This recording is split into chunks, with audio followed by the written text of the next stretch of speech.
This is an ABC News special report. Now reporting, David Muir. Good afternoon. We're coming on the air because the jury has now reached a decision in writer E. Jean Carroll's rape and defamation lawsuit against former President Trump.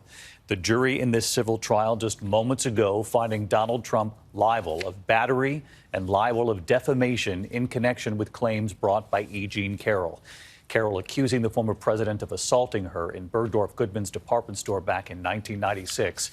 Our investigative reporter Aaron Kotursky has been following the case. He's outside the courthouse here for us. And Aaron, what have you learned as far as breaking this down? Liable for what, and then not liable for what else? David, this jury reached its verdict in a little bit of under 3 hours of deliberations after getting the case earlier today, and they found that E. Jean Carroll was battered and defamed by former President Trump. Interestingly, David, the jury did not find that Carroll proved by a preponderance of evidence that Trump actually raped her. However, they did find a lesser degree of battery, finding that Trump sexually abused E. Jean Carroll in that department store in the mid-1990s. And for that, they awarded $2 million in compensatory damages. More damages were awarded for defamation. They found that Trump did defame Carroll in the form of a social media statement from October of 2022 in which he said that Carroll was not his type, in which he called her claim a hoax and a con job. And for that, the jury awarded another $2 million in compensatory damages, all told. So it's a real win for E. Jean Carroll. She was seated between her two attorneys, Sean Crowley and Roberta Kaplan, clutching their hands, their arms around her, a satisfied smile on her face. And behind her, the defense attorney for former President Trump, who was not here. He did not show up to this trial, but his defense attorney, Joe Tacopina, sat back in his seat in defeat. Part of this story, Aaron, as you know, for so much time here, E. Jean Carroll waited to bring this case forward, years, in fact. Along the way, publicly, the former president saying that E. Jean Carroll was not his type. That's part of what this defamation part of this trial was. Aaron, stick with us here because I want to play for the people at home what many believe was a key part of this civil trial. As you heard Aaron point out there, the former president deciding not to show up to testify at this trial in front of these jurors. Instead, what was shown then was videotaped deposition taken last fall, and he's actually shown in part of that deposition looking at a photo and then mistaking E. Jean Carroll for his ex-wife, saying that's Marla Maples, of course. Again, this came after the president had said publicly about E. Jean Carroll that she's not my type. That was his defense, at least publicly, and then confusing her in a photograph from years ago with Marla Maples. Here was the moment. Take a listen. I don't even know who the woman, let's say, I don't know who, it's Marla. You say Marla's in this photo? That's Marla, yeah, that's my wife. Which woman are you pointing to? No, that's Here. Carroll. Oh, is that, the person you just pointed to was E. Jean Carroll. Who is that? Who is this? Point, your wife. And the woman on the right is your then wife, I don't Ivana? know, this was the picture. Ivana. I assume that's John Johnson, is that? That's Carroll. Because it's very blurry. That was the former president in the deposition that was relied upon heavily by E. Jean Carroll's attorneys in this civil trial. Again, the former president found liable moments ago of battery, liable of defamation in this case. And Aaron, you reported moments ago on the damages decided by this jury. The jury awarded $2 million in compensatory damages for the battery, another $20,000 in punitive damages for the battery, David.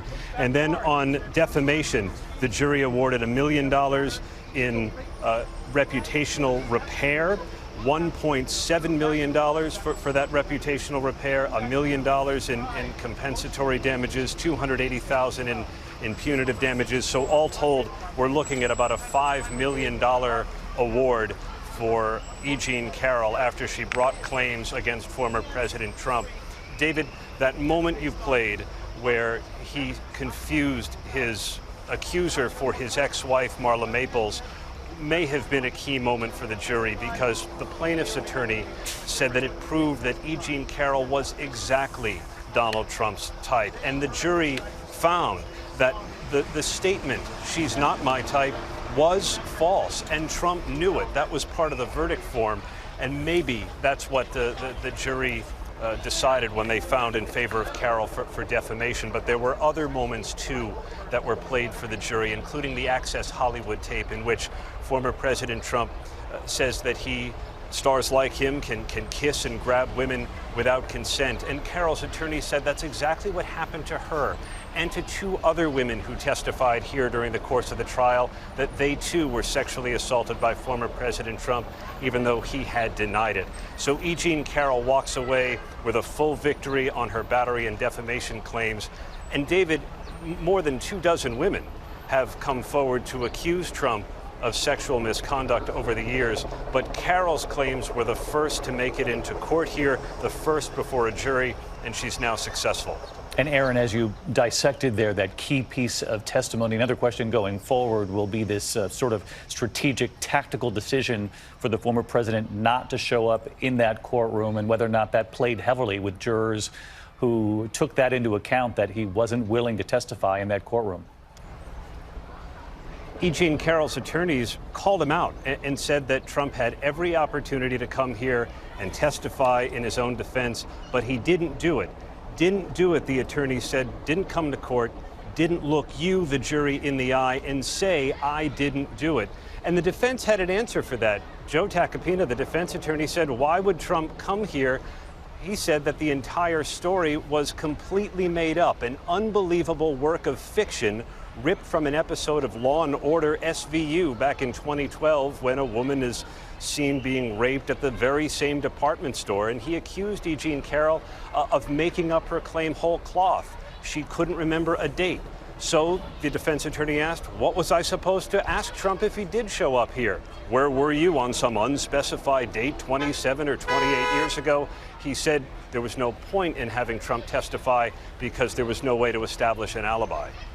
Aaron Katersky, our investigative reporter. Aaron, thank you for that. He's been covering this case every step of the way. One more question on this before we return you to regular programming. I want to bring in a member of our investigative team, Catherine Falders, as well. And Catherine, again, you heard Aaron and I talking about this decision not to testify.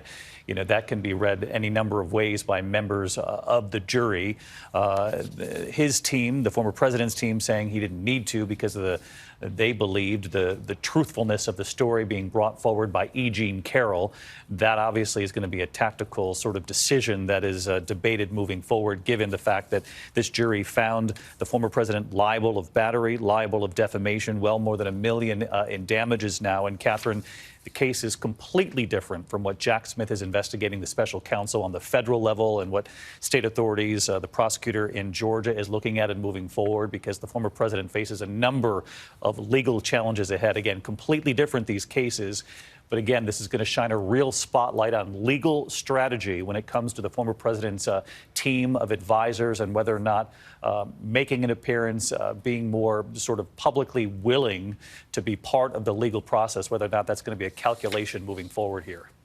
Yeah, and this has always been a discussion with Trump and his legal team behind the scenes, even dating back to when he was in the White House. Does he make an appearance before the special counsel? Does he talk to investigators? Yes, these are completely different, David, but what this shows us is this window into this pattern of behavior by the former president when he is confronted with the court system, whether it be civil or criminal in any way. It gives a window into his reaction and his behavior when he's posting on his social media app, Truth Social. The judge in this case, for example, had to warn him against that. He didn't show up. So what this is telling us, and what we're seeing here, is this can only go so far. Trump's claims, his comments publicly on these various different investigations, it can only go so far, of course, when he's confronted by a jury of his own peers. David. Catherine Falders with our investigative team as well. Catherine, thank you as always. Again, the breaking news at this hour, a jury here in New York finding former President Trump liable in the E. Jean Carroll rape and defamation case, not of the rape, but liable of battery and liable of defamation.